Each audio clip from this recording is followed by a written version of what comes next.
Bonjour à tous, donc Gilles l'agriculteur du Loiret. Bon, ça y est, l'automne est arrivé, il fait plutôt frais, on a une semaine vraiment très grise. Là aujourd'hui on a une belle journée de soleil, j'en profite pour faire une vidéo pour vous montrer où en sont toutes les cultures d'automne, donc toutes les cultures qu'on a semées cet automne. Et on va faire le tour, on va commencer par aller voir les colzas, les fameux colzas. Vous êtes beaucoup à me demander qu'est-ce que ça a donné, où est-ce qu'on en est. Et on va aller voir tout ça, ce qui a marché, ce qui a moins bien marché.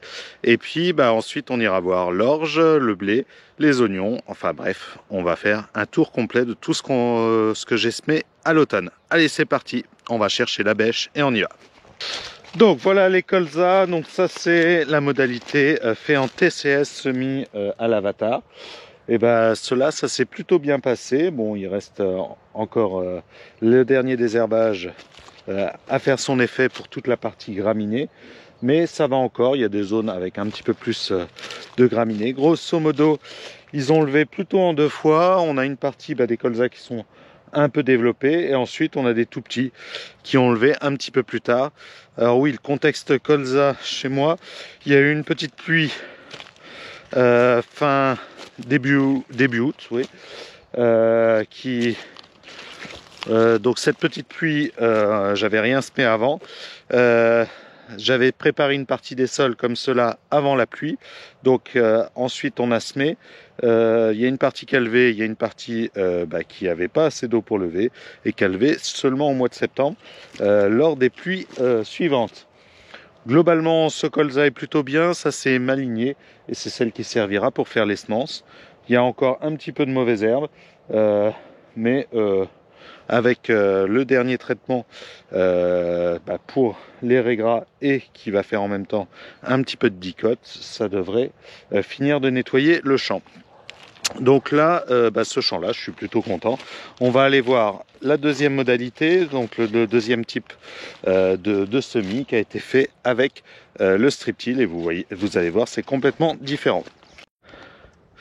Bon, nous voilà dans le colza fait au strip-till. Et il est plutôt beau, il s'est bien refait.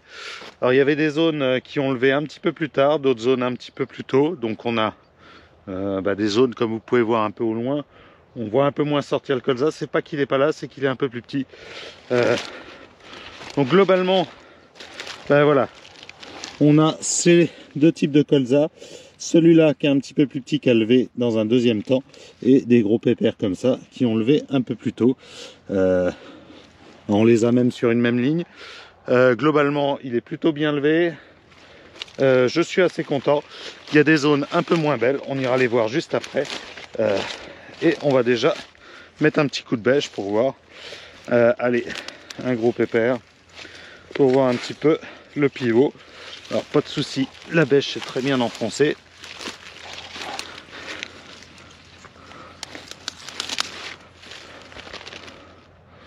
Ah mince, il y en avait deux, l'un à côté de l'autre. Donc on a un pivot, on a deux pivots, l'un à côté de l'autre. Bon les pivots sont plutôt beaux. Les colzas sont plutôt beaux. Je suis assez content. Donc c'est plutôt une réussite. Pourquoi parce que alors j'avais fait une partie, on va aller la voir juste après. J'avais fait une partie en travaillé et l'autre partie en strip-till. Ici on peut voir que le strip-till a plutôt bien marché. Il n'est pas très sale. Surtout là où il y a des gros colzas, pas de souci, on n'a pas trop de régras. Alors que dans le même champ, dans les zones où ça a été travaillé, c'est un tapis de régras. Alors il y en a, j'ai fait un désherbant, donc ça devrait les gérer. J'avais fait un premier désherbage au mois d'octobre qui a plutôt pas bien marché, je trouve. Alors qui a mieux marché, je pense, dans la partie justement en strip-till et dans la partie en TCS où il y avait énormément de régras, ça a plutôt moins bien marché. Ce que je vous propose, c'est qu'on aille voir deux zones. Une zone qui a moins bien marché, voilà, c'est en strip-till, et puis la zone en TCS, alors qui était une zone avec pas mal de raigrage, je le savais. C'est aussi pour ça que j'avais retravaillé, parce que ça avait un petit peu resserré la terre, et il y a quand même énormément de raigrage. Je sais pas si on va pouvoir les gérer. Allez, on va voir ça, parce que c'est vraiment un problème chez moi. Donc nous voici dans la partie nettement moins bonne. Vous pouvez voir, il y a des zones où il y a quasiment plus de colza. Donc il n'a pas levé, la deuxième levée a été attaquée plusieurs fois par les limaces et j'ai pas réussi à la tenir. Donc là c'est une zone, alors c'est vrai qu'il y a, mon père me disait il y a 20 ou 30 ans, c'est là où les problèmes de limaces avaient commencé, parce que c'est une terre qui est un petit peu différente. Et c'est vrai que là on va pas avoir assez de plants, il va y avoir des trous, des zones où vraiment il n'y aura plus de colza. Alors que faire? Bon, ça représente pas énormément au niveau de la pièce elle est énorme, hein, elle fait 40 hectares, et là il y a peut-être 1 ou 2 hectares là qui posent souci. C'est cette zone ici, et encore là je suis vraiment dans le pire où il y a vraiment des énormes trous. Donc nous voici dans la dernière zone, la zone toujours du même champ en technique culturale simplifiée. Donc concrètement on a passé un coup dedans, un coup de rotative, et on a semé au monograine aussi. Là ici vous pouvez voir qu'on est vraiment envahi de raigrats. Alors une partie des raigrats ont été tués par le premier herbicide, mais il en reste encore beaucoup. Donc envahi globalement de graminées. Alors il y a un peu de blé aussi, de repousse de blé. Le colza est plutôt beau, il y en a largement assez, il est peut-être même un peu plus fourni. Il a levé un peu plus tard, donc c'est pour ça qu'il est un peu moins développé que celui que je vous ai montré. Globalement il est présent, il est là, mais avec beaucoup plus de raigrats, avec des zones vraiment pleines de raigrats. Donc ça c'est un problème. On va voir si on va réussir à l'avoir avec les désherbages racinaires d'hiver. Donc là je les ai faits il y a 2 jours, puisqu'ils annoncent du froid dans quelques temps. C'était l'idéal pour les positionner. Bon, globalement le colza, les plants sont présents, c'est le principal.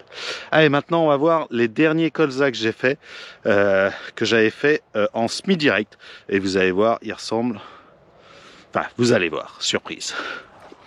Donc nous voici dans le dernier champ de colza, et il s'est transformé en champ d'orge. Alors pourquoi? C'était un colza, on va dire opportuniste, que j'avais fait simplement avec semences de ferme et semi-direct. L'objectif c'était derrière un blé, je savais que je pouvais faire de l'orge. Mon objectif était de faire un colza à moindre coût.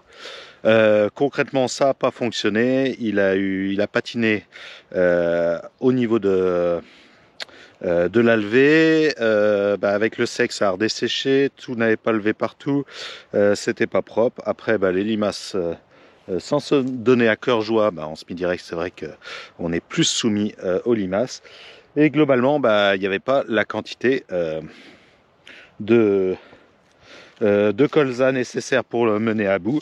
Donc mon objectif c'était pas d'investir d'argent dedans s'il n'était pas beau, et donc de refaire une orge d'hiver. Donc là c'est ce que j'ai fait, qui est plutôt bien, plutôt réussi. Alors le problème que j'ai dans cette orge d'hiver, c'est le raigras. Voilà, donc là j'ai pas mal de raigras comparé à tout à l'heure. Dans les blés on avait du mal à en trouver, là on en trouve énormément. Donc il va falloir que je trouve des solutions, parce que j'ai déjà fait un désherbage d'automne, mais il n'a pas été suffisant. Bon, c'est une zone ici où il y a pas mal de raigrats, on est après un blé, donc graminée sur graminée, ça veut dire plus de raigrats. Donc il va falloir que je trouve les moyens de combattre ce raigras. Sinon l'orge est bien là, elle est certes un petit peu cognée avec les désherbages, mais globalement elle est plutôt bien. Donc voilà par rapport à cette orge, et puis maintenant on va aller jeter un coup d'œil sur les blés. Bon, alors nous voici dans les blés. Les blés c'est tout simple, j'ai environ 90 hectares de blé que j'ai fait cette année, 45 hectares que j'ai fait au 15 octobre, donc là on est dans une parcelle qui a été fait au 15 octobre. Ce sont les blés de tournesol comme celui-ci et blé de févrole que vous allez voir après. Et puis ensuite 45 hectares de blé qui correspondent au blé fait après les maïs. Donc ces premiers blés, ils sont plutôt bien partis, ils sont plutôt beaux, parfait. Ils sont bien implantés, ils sont faits en bonnes conditions, plutôt propres, les désherbages ont bien fonctionné, et vous pouvez voir, on retrouve nos cannes de tournesol sur le dessus, nos blés qui sont à un peu plus de 3 feuilles. Hop. Alors si on regarde, ouais, qui sont à 3 feuilles. Donc il y a la 3e feuille qui est en train de sortir. Donc pas encore de talage. Qu'est-ce qu'on peut dire? Bonne activité au niveau du sol. On retrouve toujours tous ces terricules de vers de terre qui sont positifs. Un petit peu de relevé de tournesol. Et ça va être les seules pour l'instant mauvaises herbes, puisque globalement les raigrats ont bien été tués. Voilà. Et à voir comme ça, j'en ai pas de nouveau. Il y en aura sûrement quelques-uns. Si, quelques-uns comme celui-là, mais je pense que ouais, c'est bon. Il a pris sur le dernier traitement. Donc globalement on est sur un blé plutôt réussi. On va mettre un coup de bêche pour voir ce que ça donne. Donc rappelons-nous, ça c'est un blé qui a été fait en direct après un tournesol. Le tournesol, la moisson, surtout ici, c'est fait en conditions, on va dire, moyennes, puisqu'il avait plu un petit peu. Mais globalement, on a un sol qui est plutôt aéré, ça, il n'y a pas de souci. On n'a pas trouvé de vers de terre. Donc voilà nos blés. Ils sont, alors je les avais mis volontairement assez profonds cette année. Parce que les conditions étaient plutôt bonnes et je voulais pouvoir faire un bon désherbage derrière.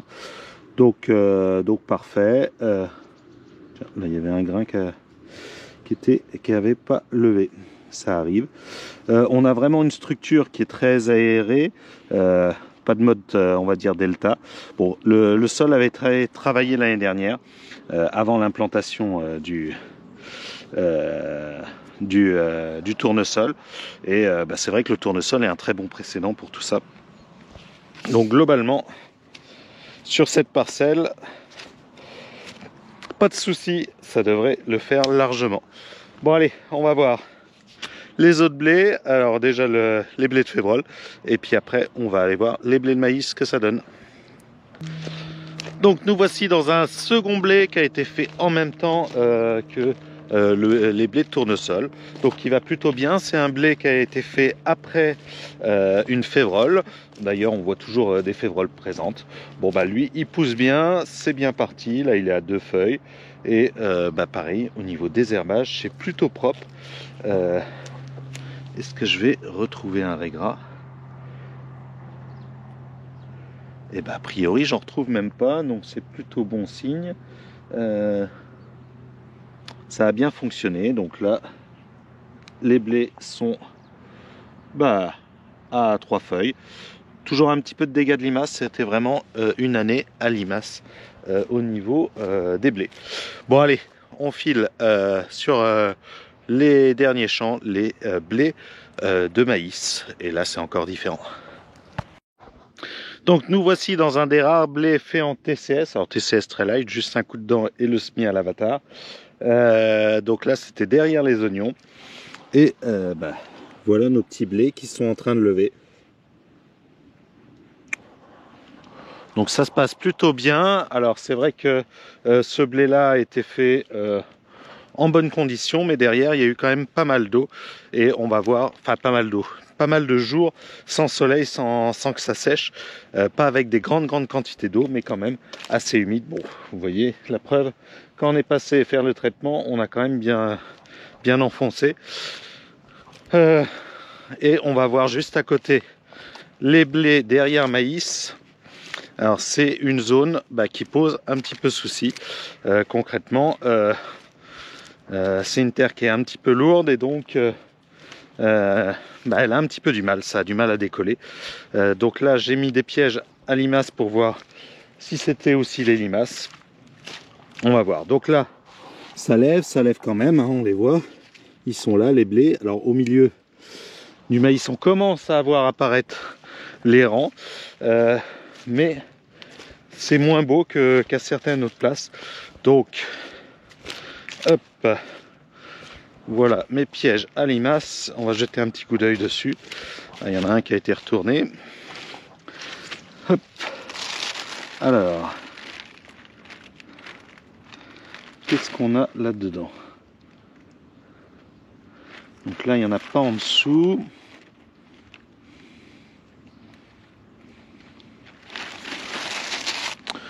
sous le premier, j'ai rien vu. Le second, il y en a une ici en bordure.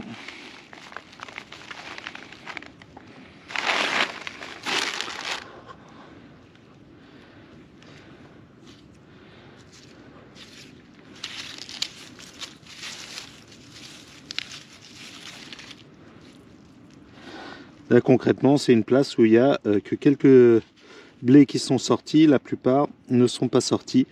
Alors c'est vraiment un petit peu humide, c'est des limons là qui se referment pas mal avec l'humidité.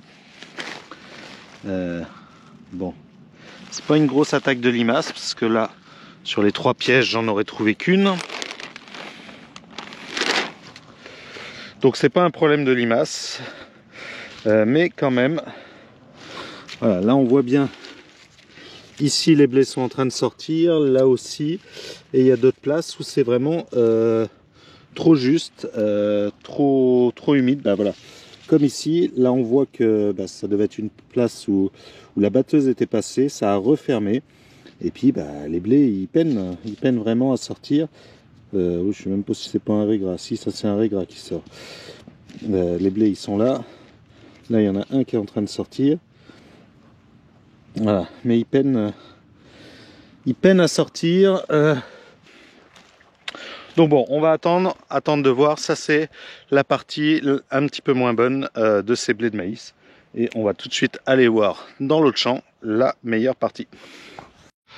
Bon, nous voilà dans la dernière parcelle de blé. Et ben là, les blés sont bien en train de rayonner. C'est bien levé.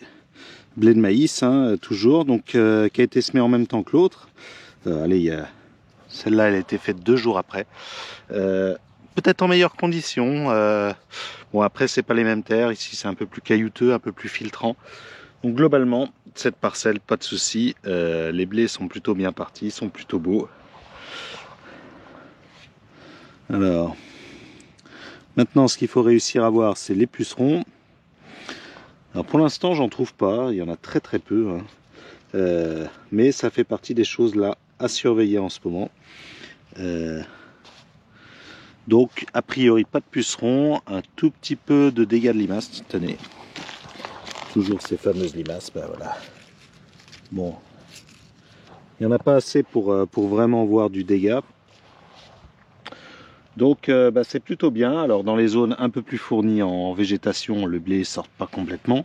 Dans les zones, mais globalement, il y a largement le nombre de pieds, donc là ça devrait faire un beau blé, pas de souci. Si on fait le bilan de ces plantations d'automne, donc elles sont plutôt bien passées, tout a été fait en très bonnes conditions. Au niveau des colzas, on va dire que 50% sont en très bonnes conditions, ça devrait pas poser de soucis. 30% sont moyens, bon il y a... mais c'est plutôt bien, ça va aller largement au bout. Et il y a 10 à 20%, voilà, ces 4 hectares là que je vous ai montré. Puis il y a une parcelle en semi-direct encore que j'ai gardée, qui est un peu sur la sellette, je ne sais pas si elle ira jusqu'au bout. Donc voilà, c'est 20% en observation, rien de très grave. Au niveau des blés, les blés que j'ai semés en premier, donc là, eux, les 45 hectares sont tous très bien réussis. Là, vraiment très bon, voire excellent. Au niveau des blés de maïs, sur les 45 hectares, il y a 5 hectares où ça pose un petit peu question dans cette terre un petit peu plus forte. Bon, au pire, si je vois que c'est pas si bon que ça, on fera de l'orge de printemps. Ce sera une des solutions. Globalement, désherbage c'est plutôt bien jusqu'à maintenant, sauf les orges d'hiver où là ça va être un peu problématique en régras. Et dans les colzas, il faut que les désherbages d'hiver fassent leur effet sur les graminées, donc tout ça c'est à surveiller. Donc globalement, une campagne plutôt positive, les oignons sont aussi bien implantés, un automne plutôt facile et qui s'est très bien placé pour moi, qui a été très intense parce qu'on a beaucoup travaillé, on a vraiment forcé pendant 3 à 4 semaines pour réussir à tout faire, mais je suis content d'avoir fait ce forcing et de ne pas avoir arrêté, puisque ça m'a permis de passer dans la première période qui était la plus voilà, la plus propice. Là maintenant c'est un petit peu plus compliqué pour ceux qui ont encore du boulot à faire et qui ont été retardés en particulier par ces problèmes de gaz qu'on a eu nous dans le coin. Qui ont été assez compliqués. Problème aussi au niveau des semences. Enfin bon, au niveau de l'approvisionnement, ça devient de plus en plus compliqué. Donc bon bah voilà pour cette vidéo. J'espère qu'elle vous a plu. N'hésitez pas à mettre un petit commentaire, un petit j'aime et puis bien sûr à vous abonner à la chaîne. Et puis bah moi je vous dis à samedi prochain pour d'autres vidéos. N'hésitez pas à aller voir la chaîne secondaire où je mets des vidéos un petit peu plus sur du détail, mais je voulais vraiment vous faire le retour un petit peu de toutes ces questions, de toutes ces de ce que ça donne, parce que c'est bien de vous faire des vidéos sur ce que je fais dans les champs, mais il faut voir aussi ce que ça donne. Voilà, bon allez, je vous dis à bientôt pour une nouvelle vidéo.